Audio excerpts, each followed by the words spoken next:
Hello everyone and welcome back to my channel, The Grim Reader. This is my weekly reading update. I am The Grim Reader, Kathy Grimm, for February 4th, Sunday, February 4th. And looky here, it's not even dark yet, so I'll call that a win. So yesterday I managed to, even though I'm busy, to get to the monthly book sale. So the Friends of the Library put on a wonderful little, pretty big sometimes, sale of books that people give to them. They have a lot of books. I mean, this is a university town. You do kind of can tell there. And I'm actually already looking through one of my purchases, which is this big art book, because I get them because I like art. So if you were following my Vlogmas, you know that I had this stupid thing happen where I got a postcard and it fell behind.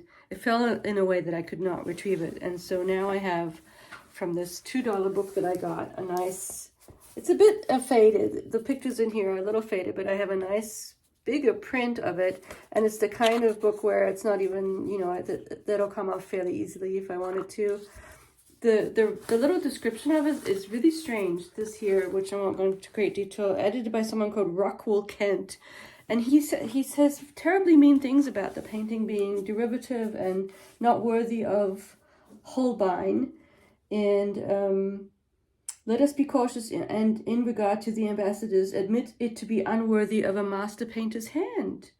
It's a lovely painting. I mean, I'm not an expert, but why does he not like it? And the whole skull thing, he doesn't even mention that, the cool skull. I don't know what his problem is with this work that I liked. And it was very imposing and very impressive in the National Gallery. So I don't really know what his problem is. But then again, you know, this is an older book and maybe he's right. I don't know, but I still like the painting. I don't know. I don't care.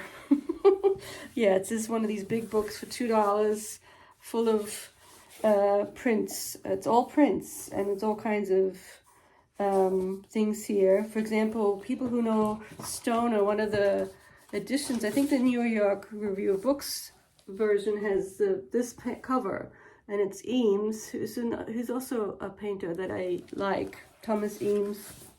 Oh, Eakins, sorry, Eakins. Eames is a furniture person. Eakins is a painter, realism, American, I think. Anyway, this is called The Thinker, and it's a nice one too. Anyway, I don't want to spend too much time with my purchases, but while we're here, I might show them to you briefly before I get into my reading.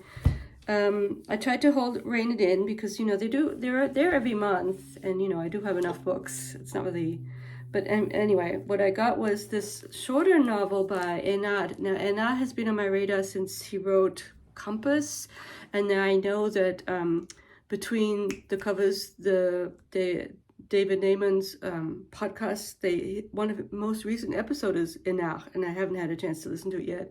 But so I was excited to get this shorter novel that apparently is about Michelangelo, which kind of dovetails nicely with me listening to the medieval stuff, which I guess Michelangelo is a little bit, not, he's post-medieval, but it's still sort of historical fiction of a literary nature. He's Matthias Enaz, the French writer of a bunch of books. Anyway, so and for some reason all the books I got were sort of aesthetically pleasing. Tell Them of Battles, Kings, and Elephants. And yeah, so that's the first one. And then this is sort of under the heading people I will try and read and see if I get along with. I don't think I've ever read anything. I've seen the movie of Accidental Tourist, so I thought, and I do remember hearing about this one. It's End Hylas, Full of Blue Thread, and I might give it I'll see if I like it. I think I already started it, and it sort of was engaging somewhat. It's a family saga type thing, and we'll see if I like it. And then we got a nonfiction book by Jacqueline Rose, the theorist. She's written books on all kinds of things, children's literature, Peter Pan, but this one's all about mothers. This is mother theme, I gather, and this is nonfiction of essays about love, an essay on love and cruelty. And I do like this picture by Juan Gris called Mother of the Artist. That's a nice modernist picture. I like it. And so, yeah, I thought I would get that. And then last but not least, I think, yeah, is this one by Esther Freud. Tell me if you've ever read any Esther Freud, great-great-granddaughter of Sigmund, I gather, and a British novelist. This is 2014. This is quite fairly recent. And I also got it because I like the Art Nouveau cover. This is apparently from a painting or picture by Charles Rennie Mackintosh. Yeah, so yeah, it's called Mr. Mac and Me, and I gather it's about something to do with 1914. So, oh, it's about Mackintosh. It's about him. So that's interesting. So then it makes sense that they would have his picture on the cover. I didn't even do that much research, but that's interesting. Yeah, so yeah, I think I might like this. My acquisitions from the book sale.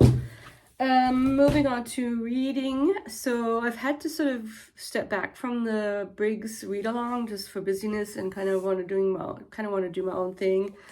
I'm still listening to Powers and Thrones, where we've reached the Black Death. So the 1300s, the 14th century, moving on in this fast-paced way.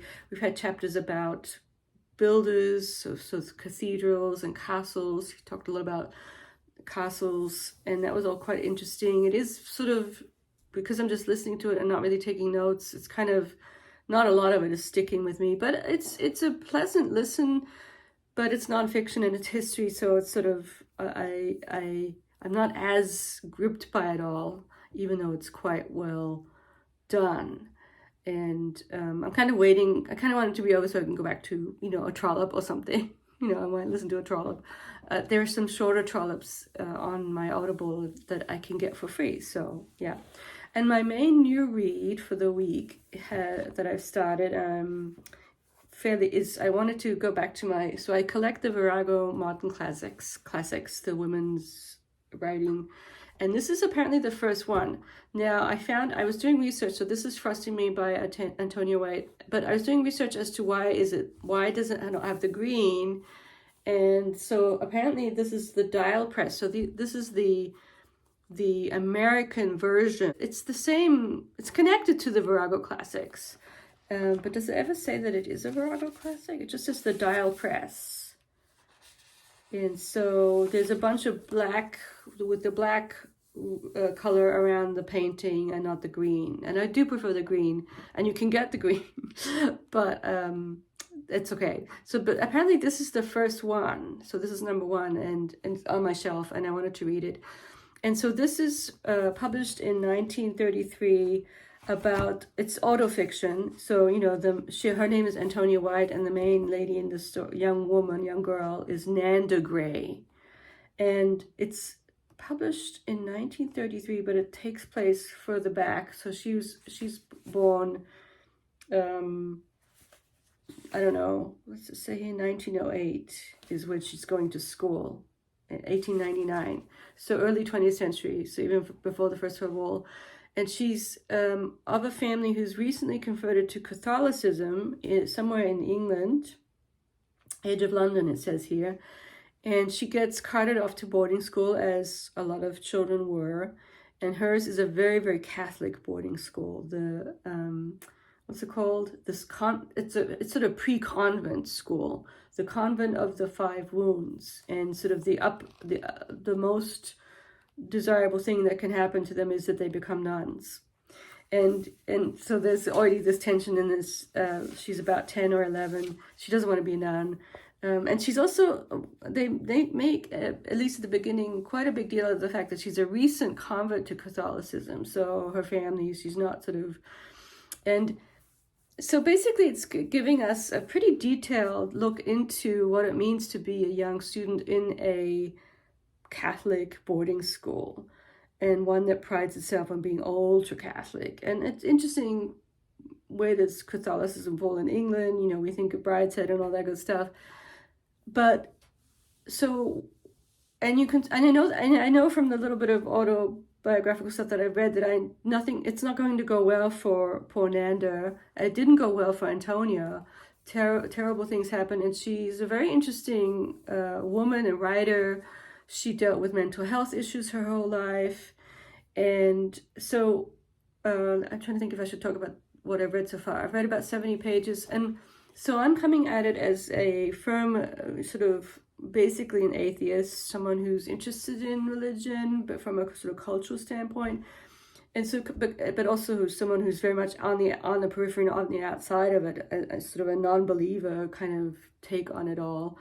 And so for me, one thing that strikes me is it's almost like, to me, and I don't want to offend anyone, the way the sisters go about their business and interact with these kids, it seems like it's like, to me, it feels almost like Big Brother. It's very sort of, there's this sense of surveillance, and not only like external, but kind of, this is what reminds me of Big Brother, how it goes into wanting to see into your mind, and even know better than you yourself how evil and or unholy you are, or ungood you are. And it's sort of like trying to seek out the badness. And it gets into really sort of psychological stuff of her. She's basically well behaved, but then the one sister sort of says, "Yeah, but you're not really well behaved. I can tell that you're obstinate and you're stubborn, and just because it's just like you can't win." Like, and it sort of, to me, as someone who's just kind of doesn't understand the whole system anyway, it's as if you go through the trappings of it all, that's not good enough. But then if you're bad, that's not good either. It's like you can never win. Like, it's all sort of, it's about, it's what bothers, what makes it sort of irksome to me is, it seems to be one of my favorite words, irksome, is this idea of,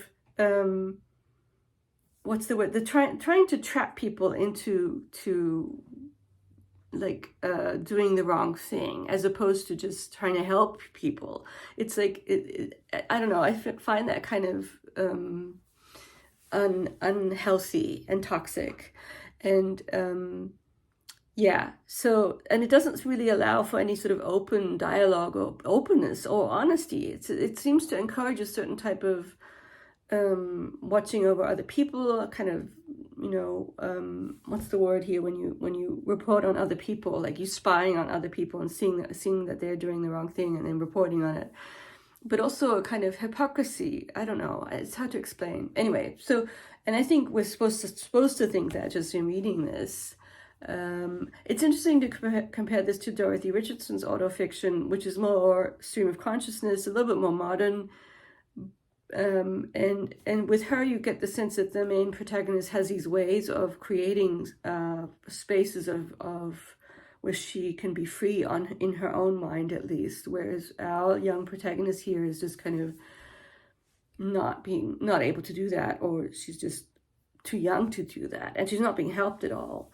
And so one thing that happens is that she's being told by this sister how, even though she's gotten like exemptions, so she's been well behaved enough to get this honored, this pink ribbon, but then the sister said, well, but you're not really well behaved. I can tell that you're actually kind of stubborn, and even though you're going, and so then she decides, okay, I'll do something bad, and she does some.